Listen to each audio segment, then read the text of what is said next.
minutes.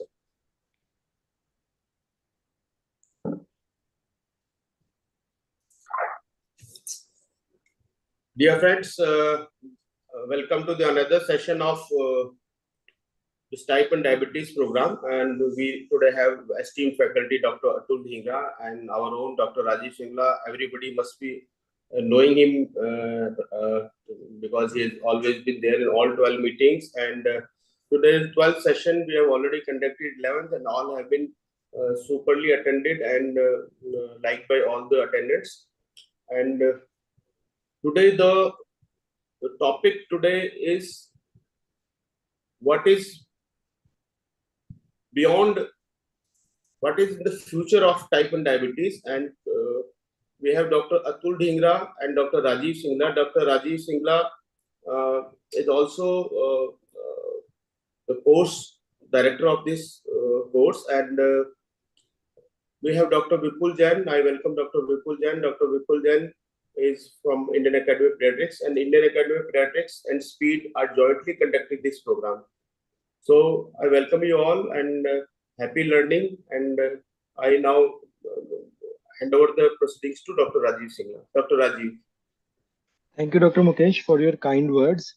I think before we go on to this session and I introduce Dr. Atul to all of you, a couple of announcements here that the next session is going to be the last session of this course. So that session is supposed to be an open house session.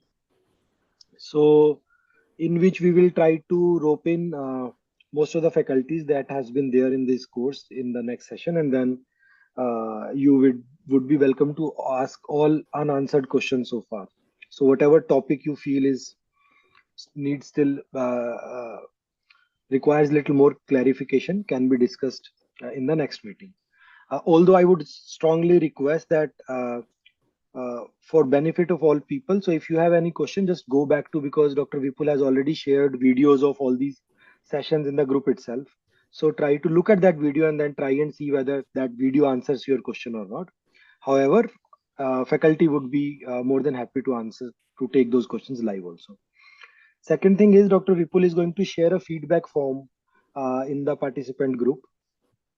We request all of you to go ahead and kindly share your feedback regarding this course to all of us, so that if whenever in association with IAP we are able to run it again, so we may be able to improve upon the effort that has been put in so far in this course.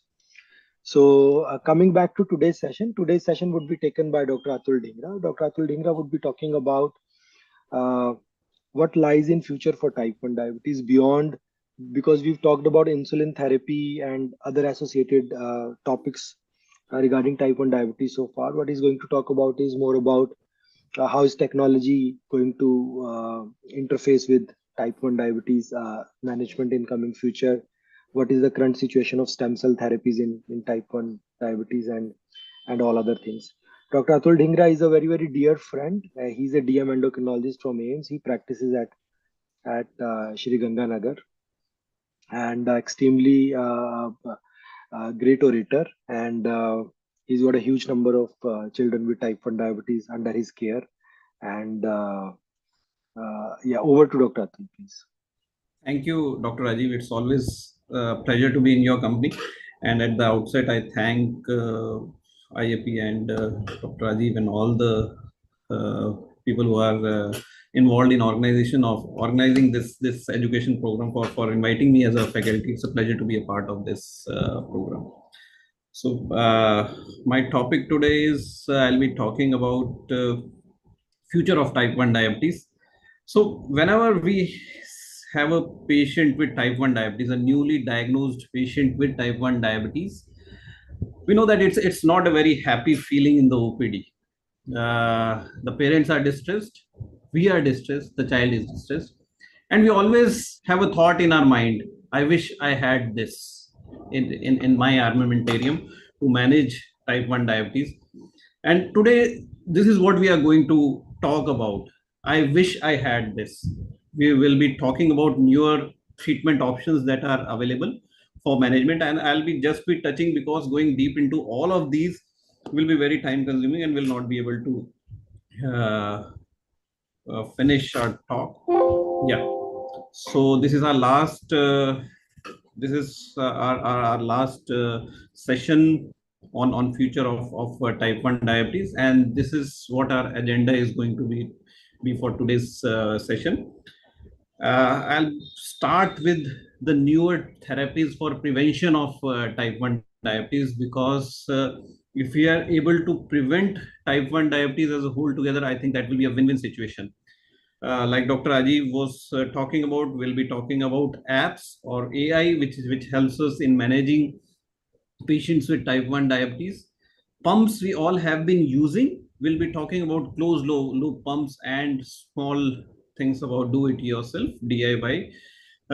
Stem cell transplantation we'll be talking about, and then we'll be talking about newer insulins, what is going to be available in next few years or so.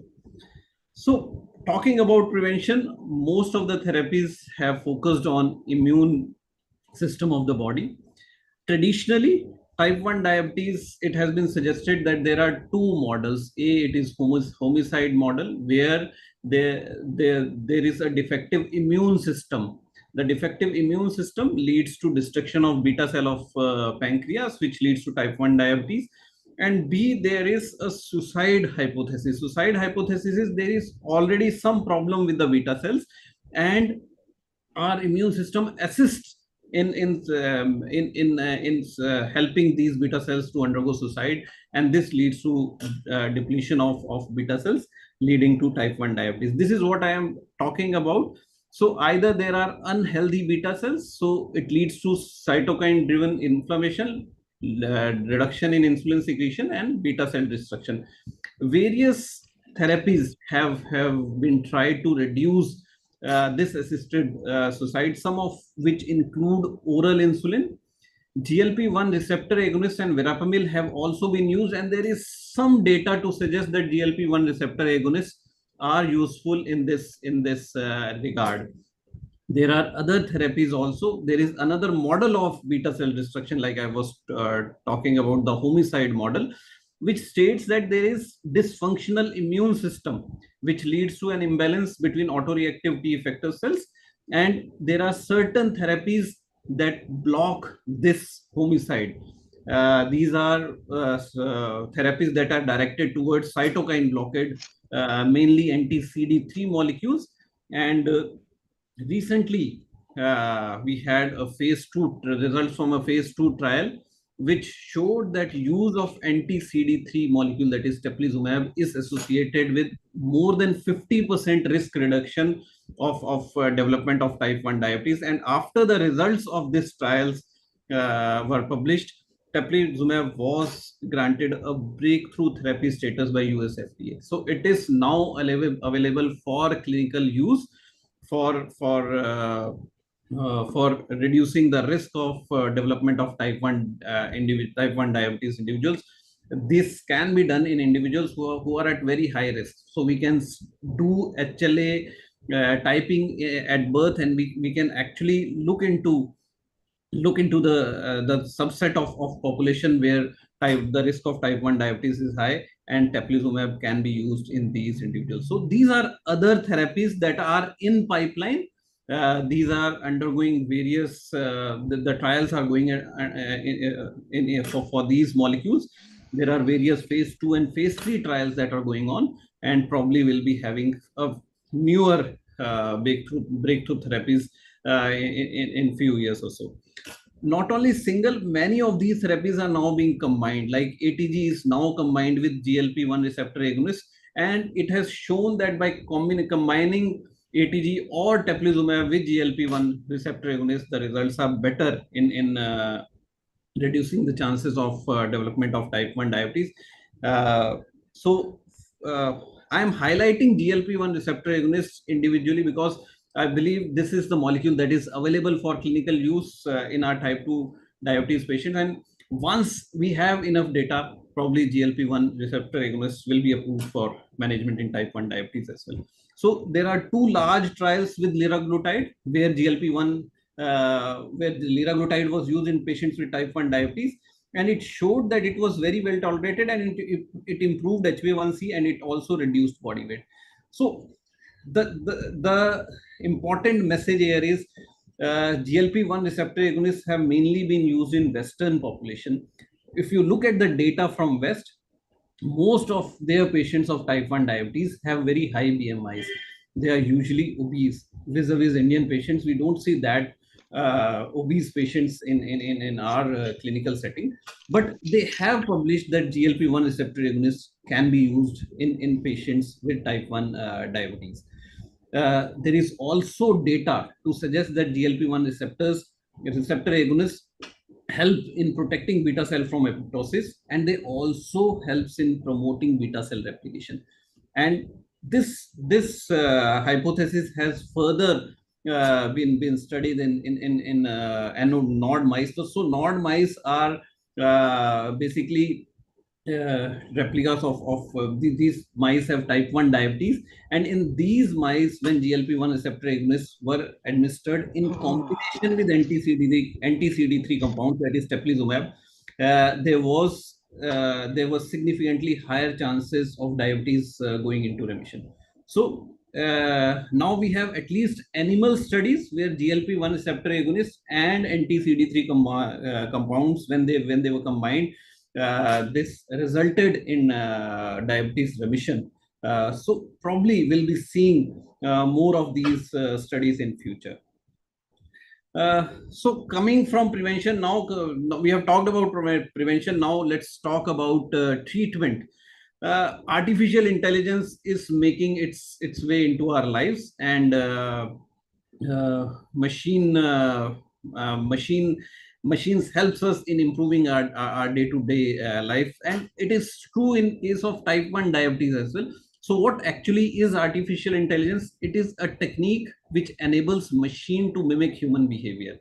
So what happens is machine starts learning. This is a subset of AI technique which uses statistical methods to enable machines to improve with experience. So if I give you an analogy in type 1 diabetes, we start giving machine data of blood glucose levels of our patient, and we give the machine the pre and post meals values, and with time machine starts understanding the patient's insulin sensitivity factor as well as patient's insulin resistance factor, and it starts giving us a bolus dose.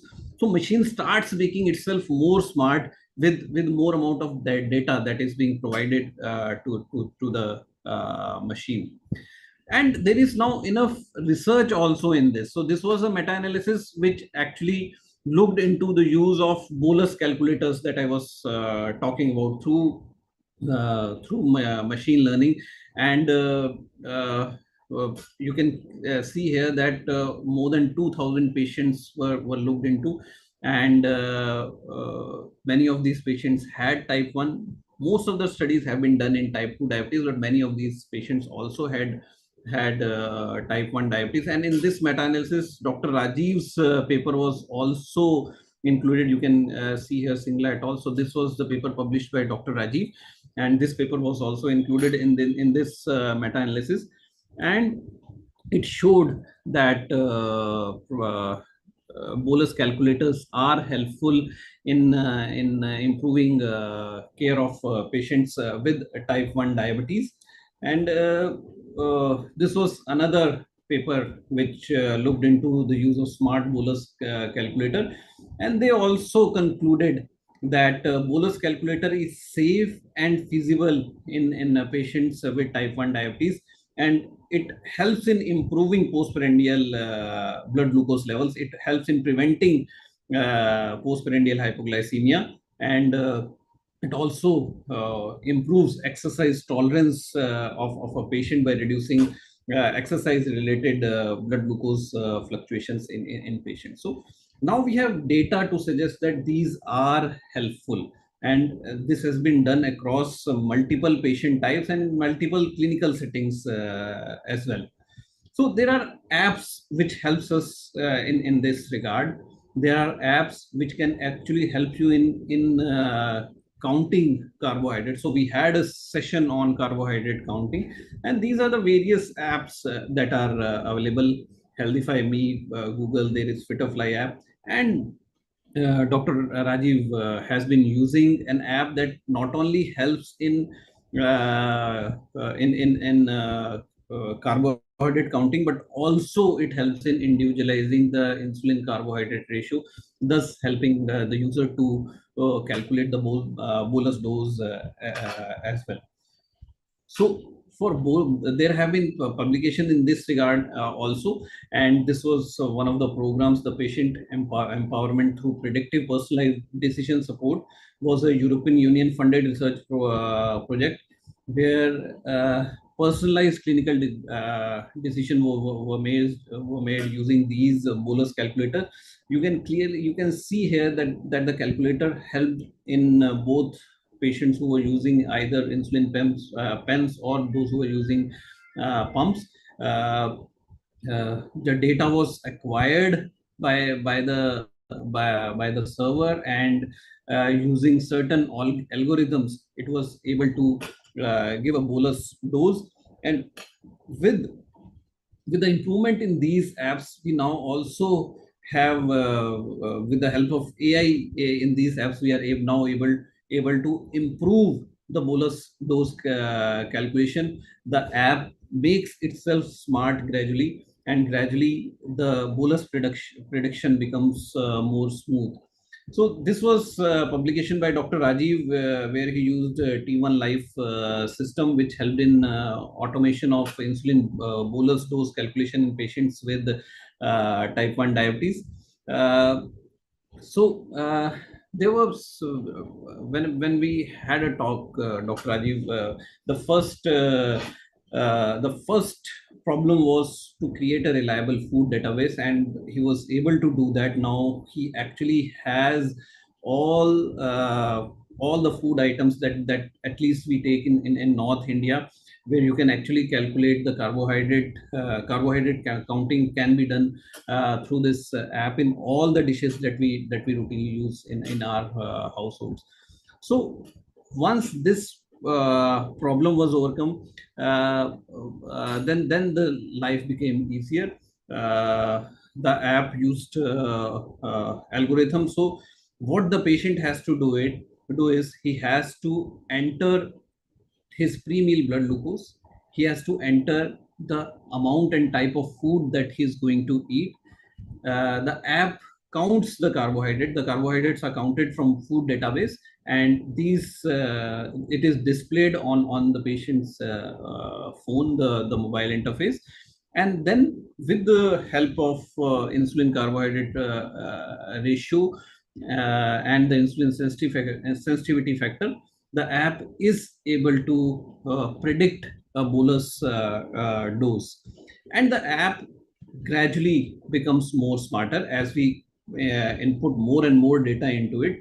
The app gradually improves the ICR and ICF. It actually individualizes the ICR and ICF, and gradually the glycemic fluctuations become lesser, and the glycemic control becomes more smoother. So this is the rule-based expert system that the app is using.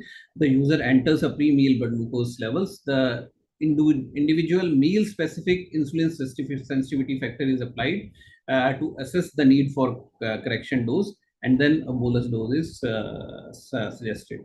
Users enters the food that is to be taken, the carbs are counted, and ICR is calculated as per the amount of carbohydrates that the patient is going to take. And combining both of these, actually the bolus dose is then calculated. So this is now actually available, and it is being done, and we have published results from Dr. Rajiv's group, and the patients who actually used the data suggest that there was a significant improvement in glycemic variability of in these patients. And believe me, whenever we are managing type 1 diabetes, it is the glycemic variability that is a problem for us. If the profile becomes smooth, whether it is on a higher side or whether it is on a lower side. Then it only needs just small amount of dose fixing that will be able to help us in achieving a good glycemic control. But it is the glycemic fluctuations that are problem in our clinical settings. So in his paper, Dr. Rajiv showed that time in range increased by an average of 17% in children where CGMS data was available, and time in hypoglycemia was 8.8% when analyzed similarly. So clearly, these apps helps in improving clinical care of our patients, and not only improving, it also makes our patients more independent. They are able to take decisions more independently, and they are less dependent on their clinician for helping them through the bolus doses. Insulin pumps is another thing that have been in use for quite some time now. Insulin pumps are devices that helps in insulin administration, and these are alternatives to syringes and needles. They helps in improving diabetes control, but the problem is that they do not solve everything automatically. The patient still has to decide his bolus dose. The basal doses have to be decided. Still, the patient needs to count his carbohydrates, calculate his insulin carbohydrate ratio, and individualize his insulin sensitivity factor. So again, these are the shortcomings that were there in the first or second generation insulin pumps. But with time, these pumps are now becoming more sophisticated, and now we have more sophisticated insulin pumps, which we'll be talking about. Uh, so just small basics about insulin pumps. These pumps use only one type of insulin, that is a rapid acting insulin. It is the same insulin that gets released in a controlled manner over next 24 hours or so. And the same insulin works as basal insulin. When we reduce the dose at the bolus time, we give boluses of the amount that has been prescribed to the patient, and throughout the day very small amount of insulin is released in the patient's system, which act as a basal insulin. The good thing is that the patient can have multiple basal rates across the day. For example, if you have a patient who starts developing hypoglycemia, say between 3 to 5 a.m. in the morning. So what you can do is at about 2:30, you can reduce the dose of bolus. So between 2:30 to 5 a.m., you can reduce the dose of the basal infusion, and then you can again increase the basal once the patient's blood glucose starts increasing in the morning. So you can have multiple basal rates. The patient will require to inject boluses, and the patient needs to know his can be calculated.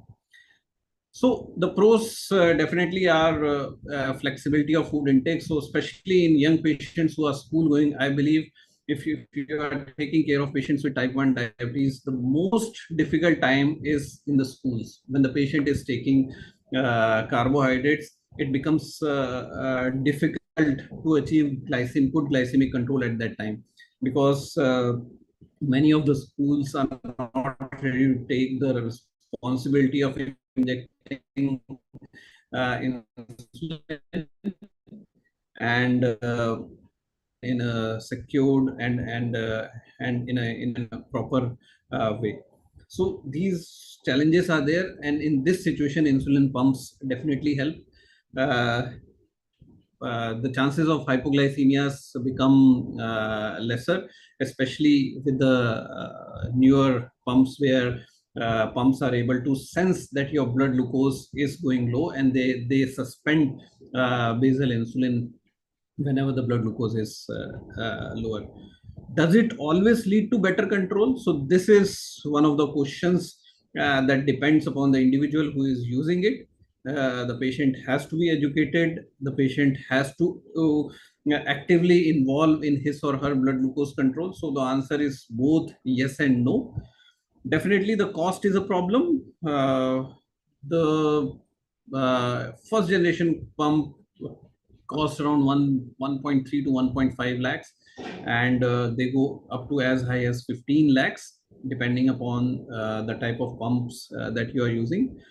uh, the problem of overindulgence becomes a problem when the patient starts changing his basal doses on his own, on slight change in his blood glucose levels, then it becomes a problem.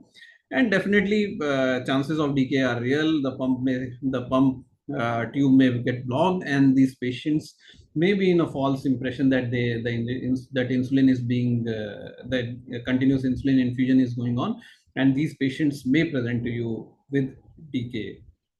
The newer pumps are closed loop pumps. So these pumps have a CGM, they have a compatible insulin pump. So what happens is that the glucose sensor senses the glucose, and this glucose sensor is connected to a mobile app, which is able to uh, uh, generate an insulin dose depending upon the patient's ICR and ICF, and it gives signals to the insulin pump, where the insulin pump can change the rate of insulin infusion. But in these pumps also, the boluses dose have to be calculated. So the apps again become handy in this situation. Now we have softwares that are available that can actually help us in achieving all of this on our own, and this is what the DIY or do it yourself concept is. Various automated basal function pumps that are available include Medtronic 780G and Omnipod T-Slim X2. So people have been using DIY technology to improve their glycemic control. So the next part that I'm going to talk about is stem cell therapy, a new emerging therapy where we are trying to create a cure for the disease, an endpoint that we all strive for, and if successful, will be a boon for our patient, for our type 1 diabetes patients. So what actually is a stem cell? A stem cell is a single cell that can replicate itself, or it can differentiate into other cell types. So this is what we want. We want a cell that differentiates into beta cells of pancreas, that improves that start secreting insulin, and that is immune to patient's immune system, and the patient is cured of his or diabetes. So various type of stem cells can be used in this regard. These include embryonic stem cells, pluripotent stem cells, mesenchymal stem cells, and uh, umbilical cord stem cells as well. So human embryonic stem cells are taken from the blastocyst, and these are then subjected to various type of chemicals and cytokines, which helps in differentiation of these cells into insulin expressing cells. Umbilical cord stem cells are taken from the umbilical cord of the newborn child, and again these stem cells are again then subjected to various cytokines and various chemicals, and then these are differentiated into insulin expressing cells. So the problem with embryonic stem cells and the umbilical cord stem cells is that the sources for these stem cells are very less, and there are various ethical issues that are involved in procuring these stem cells. So that is why uh, uh, the research in this regard is in these stem cells is lesser, and mainly now the research is being focused into induced pluripotent stem cells, which are taken from the adult fibroblast cells, and these are then differentiated into insulin expressing cells. So first fibroblasts are changed into induced pluripotent stem cells, and then these pluripotent stem cells are differentiated into insulin expressing cells. So mesenchymal stem cells are again derived from bone marrow of an individual, and then these are changed into insulin expressing cells, or they also helps in regeneration of beta cells. So we are still in research phase regarding these stem cells. The advantage of the last two cells, that is the pluripotent stem cells and mesenchymal stromal cells, is that if we are able to achieve a breakthrough with these cells, the use of immunosuppression will be lesser, because these are derived from the same individual. These patients will not be requiring lifelong immunosuppression, but we are still in infancy regarding these stem cells. So how are stem cells applied in clinical trials? The most important thing is implant location. So if we look at the rodent models, in rodent models, these stem cells are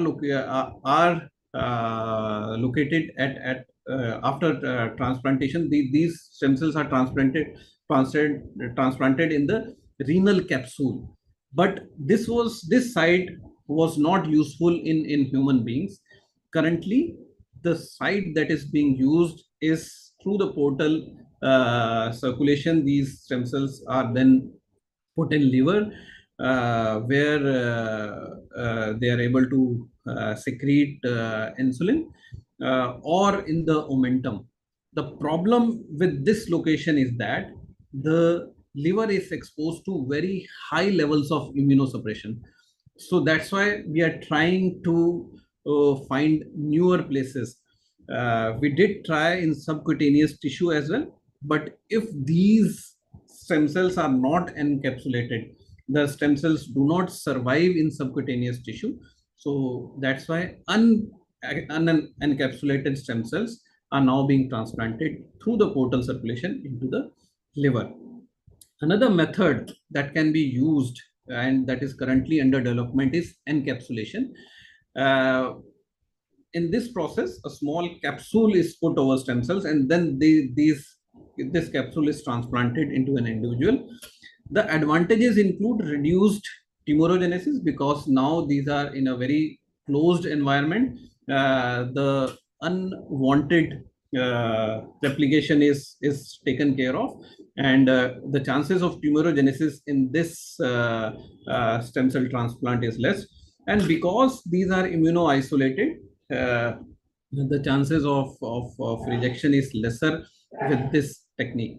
But because these stem cells require some amount of blood supply, this is where the challenges require. This is where the challenges are. These stem cells require some amount of blood supply, and it is difficult to achieve that vascularization. And the second thing is, whatever thing we are using, whatever capsule we are using, it has to be biocompatible. And now we do have some devices, some credit card shaped devices, which are being transplanted in the subcutaneous tissue, and research is going on in this regard, and probably will be successful in this regard. So this is how stem cell therapy is currently being done. Like I was telling you, the isolated cells are injected through portal vein into the portal circulation, then into the liver, and these stem cells start producing insulin, and this helps in remission of type 1 diabetes. So this was a 5-year follow-up study of patients with type 1 diabetes who were transplanted with allogenic islets. So 10 patients were enrolled in this single center open label prospective trial, and all of these 10 patients were able to achieve insulin independence after 1 to 3 transplants. After 5 years of follow-up, 6 of the initial 10 patients were still free of exogenous insulin. But the problem was these patients required immunosuppression for islet cell survival. So the problem still is there. So that's why we want a transplant procedure where these stem cells can be encapsulated and the requirement of immunosuppression reduces. So these are the challenges that we are still facing in the stem cell therapy. We do not know how we can improve the survival of beta cells in the host. We also have safety concern regarding these beta cells. What is the amount of beta cell number that is required? We are still trying to figure that out. We understand that organ donation is not a solution. There is always shortage of organs, so we need to develop techniques where these stem cells can be taken through bone marrow, or through these stem cells can be made through fibroblasts of an individual. Uh, we understand that these stem cells will again be destroyed by the immune system. So we want these stem cells to be immune resistant, so that these patients do not require a lifelong immunosuppression, because immunosuppression itself poses new problems. We have concerns for cancers and inflammation. Like I told you, that chances of tumorigenesis is high, and our research is limited in this regard, and we have very limited experience so far, and we require more number of trials before before this therapy is available for treatment of our patients. So where are we at present? Beta cells have been made from stem cells, but the process is still inefficient. Maturity of beta cells to sense glucose needs some amount of tweaking, and commercial viability of this therapy has to be established. Gradually, devices are being improved where the stem cells are put in a device, and that device is implanted into the subcutaneous tissue. This homing in takes time, and it does lead to beta cell attrition, and we are trying to develop processes where this does not happen.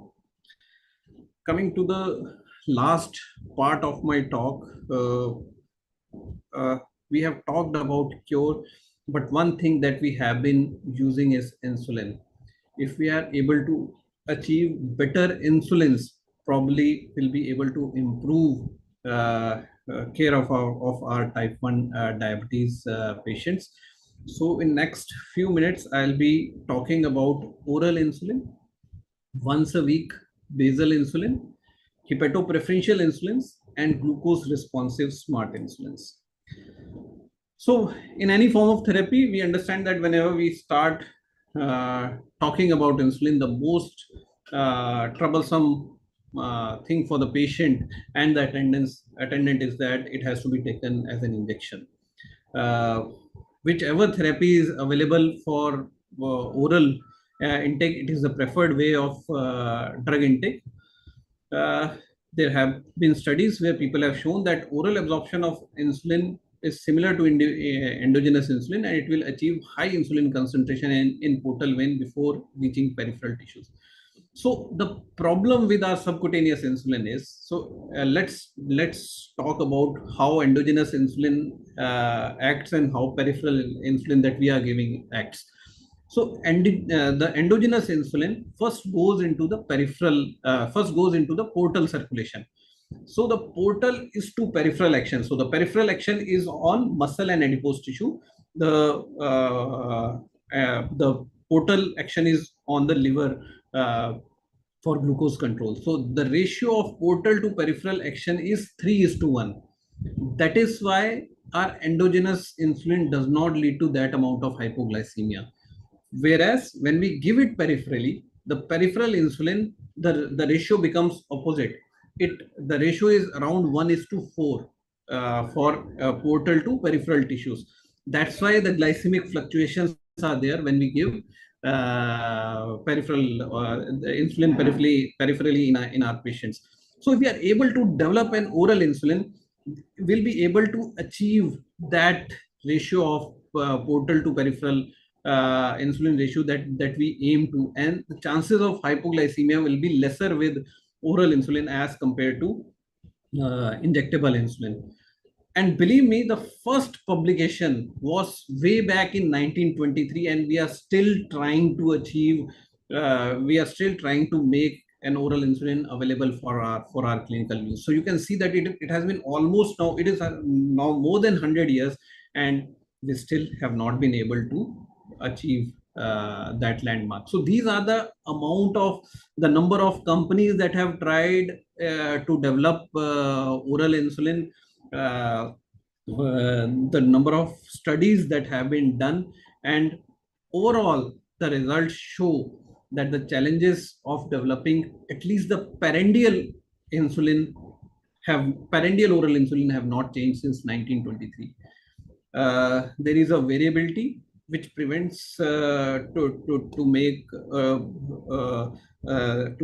a specific amount of dose that can be given to an individual, and this variability is because of the close proximity of parendial doses to food. We know that we now have a peptide that can be given as a pill. The first oral GLP-1 analog is GLP-1 agonist is now available as an oral tablet. But whenever we prescribe that, we tell our patient that it has to be taken with this amount of water, and you should not take anything for next 45 or 30 minutes. This cannot be done with, at least with parendial insulins. So that is why the development of oral parendial insulin is difficult, and this close proximity to the food limits the clinical efficacy of parendial oral insulin. We do have data on basal oral insulin formulation, as we understand that the effect of food on basal insulin will not matter.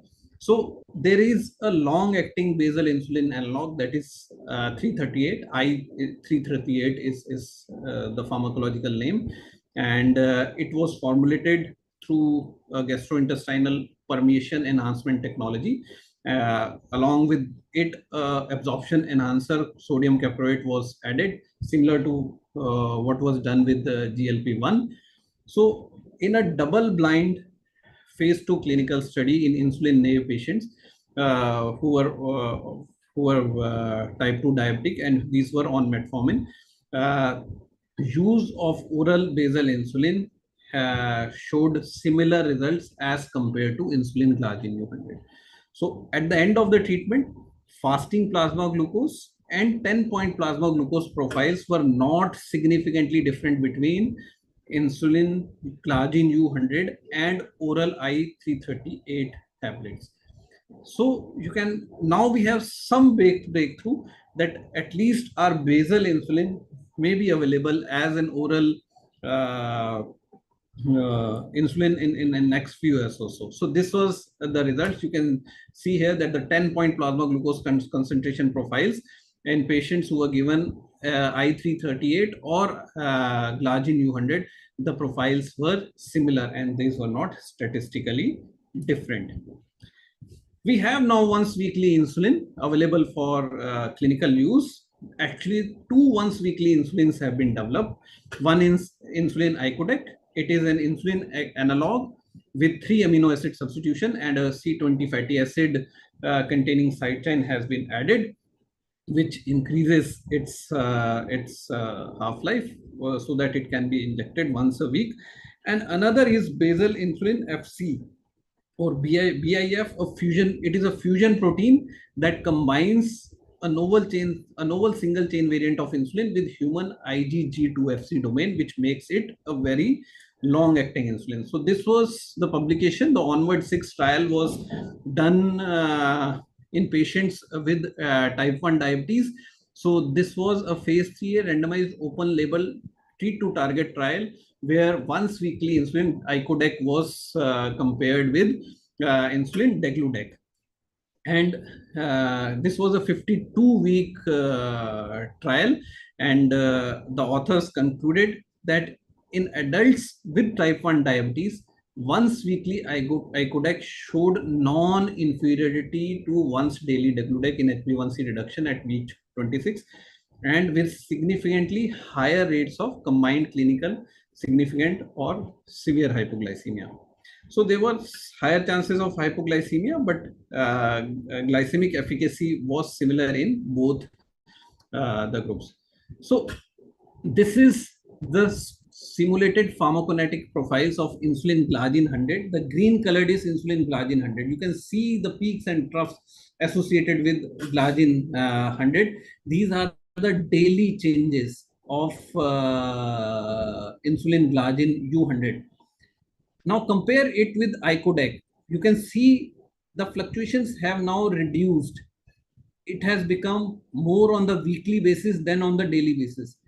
And the BIF, or the longest acting basal insulin that will be available in future, you can clearly compare the fluctuations over here, that these are way lesser. And once the steady state is achieved, which do take time, you can clearly say that it takes around 8 to 10 weeks to achieve a steady state. The profile becomes more smoother, the fluctuations become lesser. Probably will be seeing lesser hypoglycemia with this type of profile, and probably will be seeing better profile in our patients. So two longer acting insulins will be available. Icodec has just been launched in India a few weeks back, and BIF is another long acting insulin which is under development. Another is hepatopreferential insulin. So I was talking about the gradient between liver and peripheral tissue is around 3:1. When we inject insulin, the gradient reverses.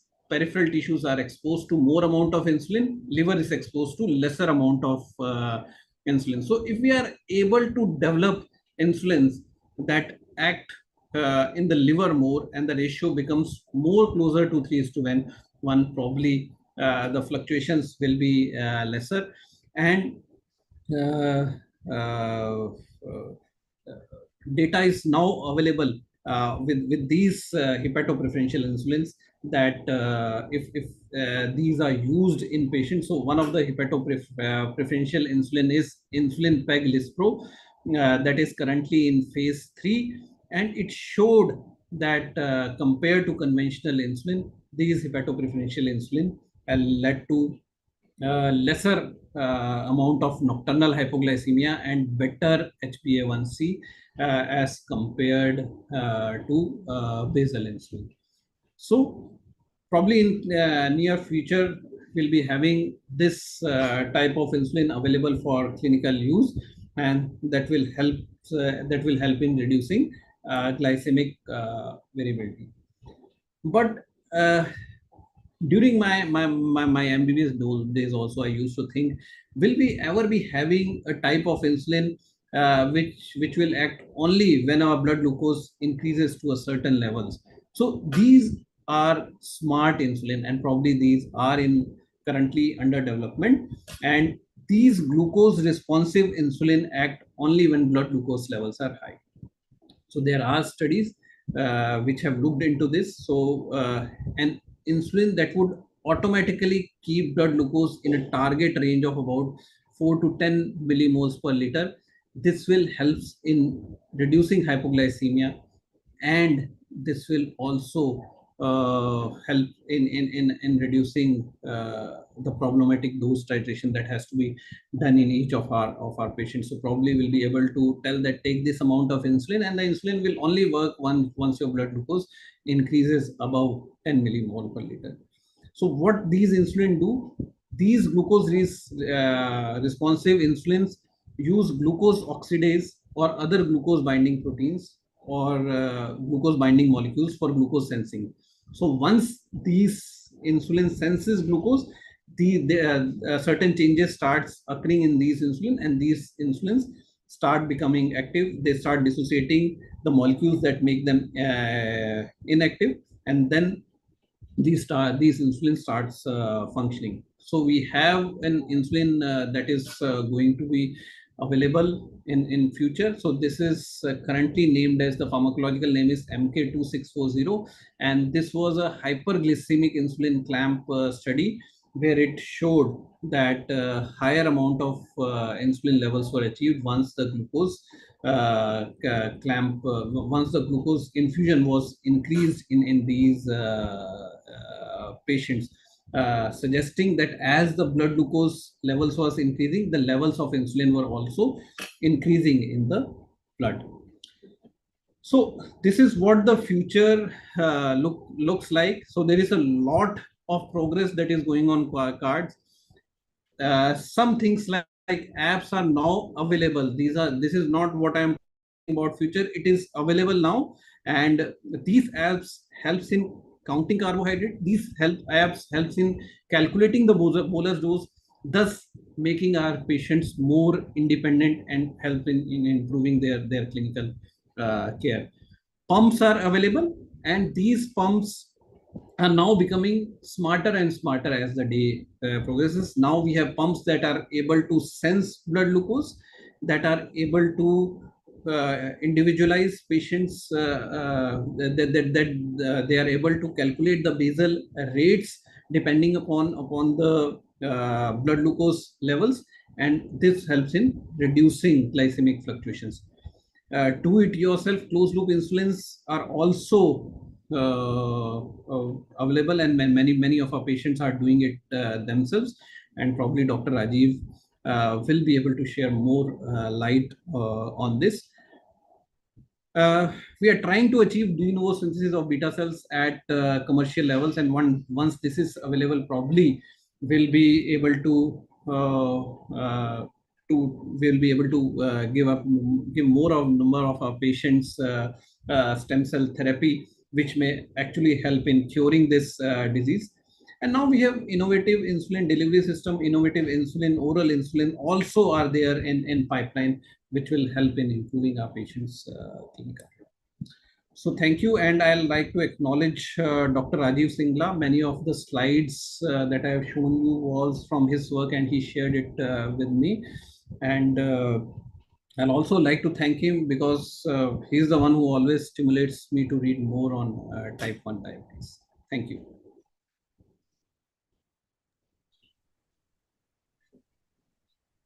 So that was a great and extensive review on future therapies for type 1 diabetes. I think we couldn't have asked for more detailed analysis for what is to come in the next decade or so in type 1 diabetes also. Please feel free to send your questions to Q&A box.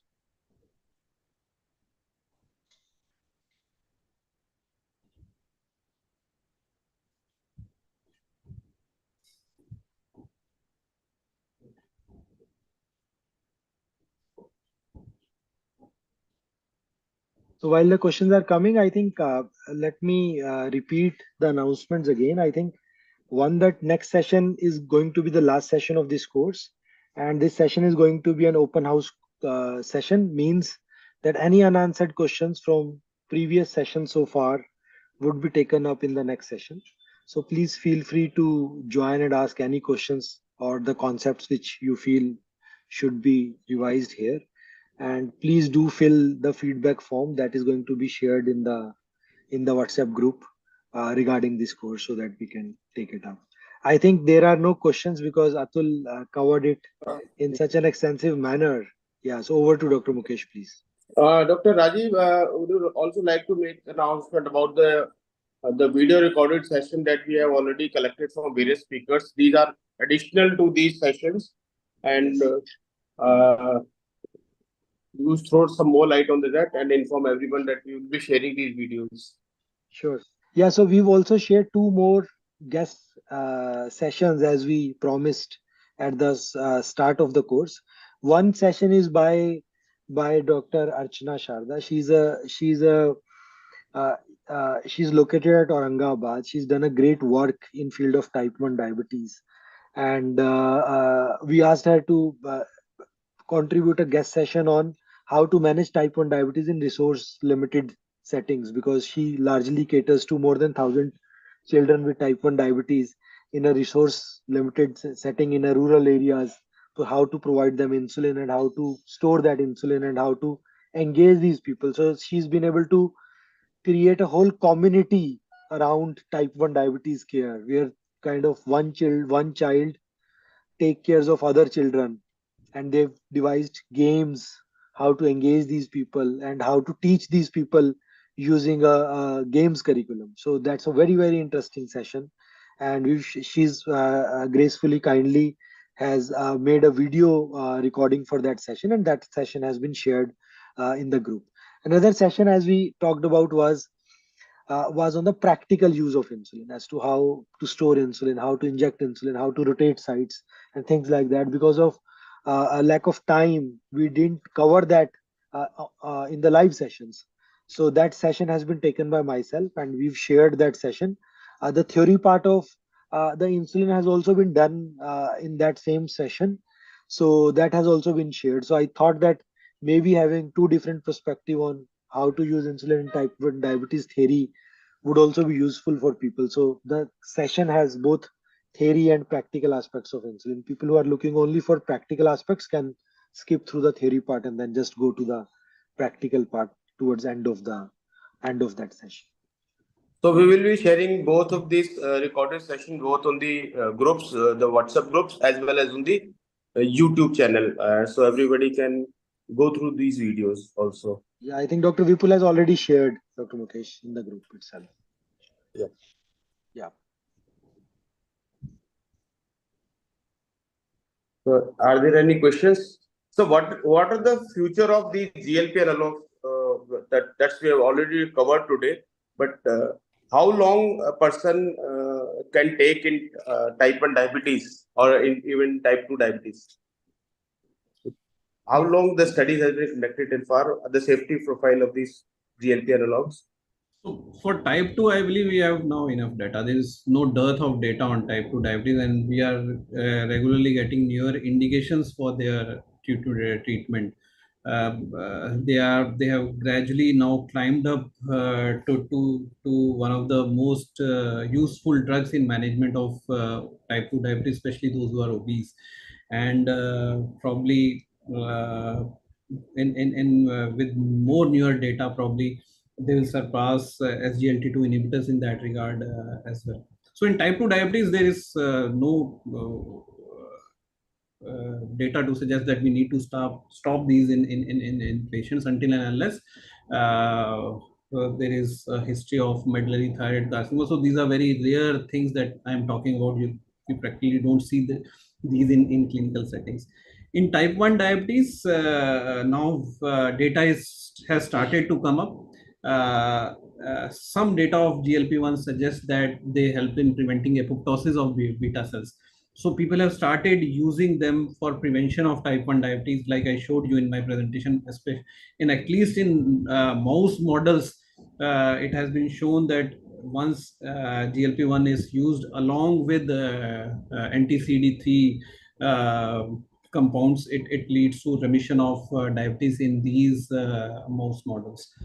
For clinical use, the main difference that I see between the children over here and what we read from the data in West is that most of their patients have higher BMI.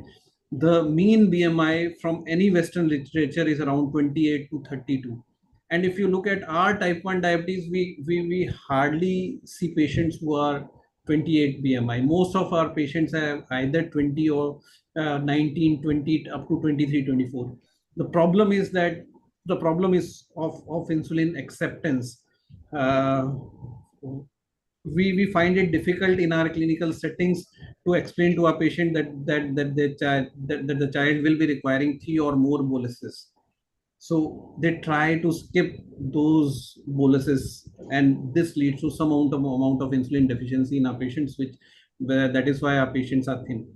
How GLP-1 is going to help in our patient, that is a question that we need to do more research on. But yes, probably in future we'll be having more data on GLP-1. Dr. Rajiv, can I know the costing of these insulin pumps and how often or how regularly we have to change these pumps at a regular interval, or for how long one can use the same pump? Costings of the costing of these insulin pumps. So, Dr. Raj. Yeah, go ahead, Atul, take it. Yeah, okay. So, like I told you, the cost starts somewhere around 1.5 lakhs for a very basic pump. So what we are doing at our clinic is that we have procured a pump for our clinic. So we give it for trial to our patients for initial 15-20 days so that the patient has a feel of what pump is going to be in their life. So this is a very basic pump. And then you can go as ahead of to 7.5 lakh, 10 lakh, 12 lakhs. So these pumps are also available. As their cost is increasing, their sophistication is increasing. These pumps start sensing the blood glucose. They now can be combined with the app that can help in achieving a basal dose calculation, and that helps in maintaining the basal doses in these patients. So as the ease is increasing, the cost is increasing.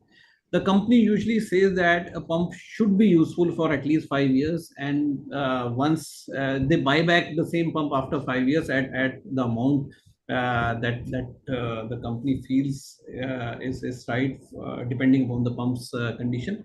So the company says that you have to replace the pump after say 5 or 6 years, but it can go on till 7-8 years. Oh, Yeah, that's so great. two things, Dr. Mukesh, two things I think we need to be clear about using pumps is that, see, one, that we use pump to, the main use of pump in my view is to reduce your variations in glycemic control, right? It involves more work. It does not involve less work. Generally speaking, in a lot of practices, and we've seen that this is, people buy a pump thinking that they've now bought a pump, they're going to spend an X amount of money every month, and then they don't need to do anything about it. What they need to understand is the pump requires more effort than your insulin, per se, insulin by injection therapy. So that message should never go out that they will not have to count their carbs and pump would be able to give insulin on its own. You would have to tell everything to the pump, and then you would have to do that yourself.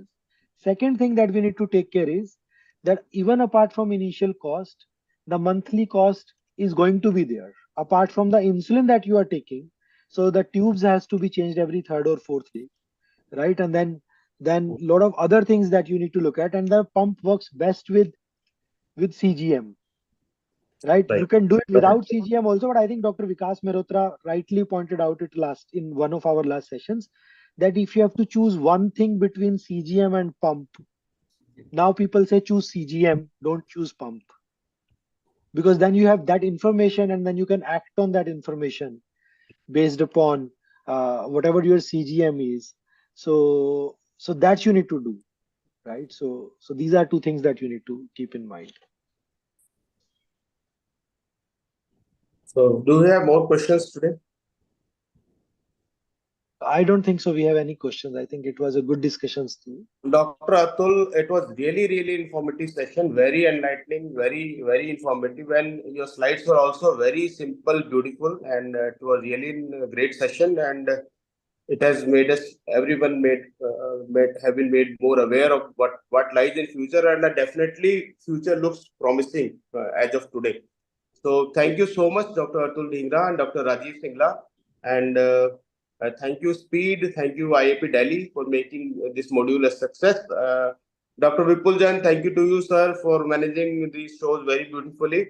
So next session is going to be our last session. It will be a question answer session for everyone. Unanswered question will be answered on those days.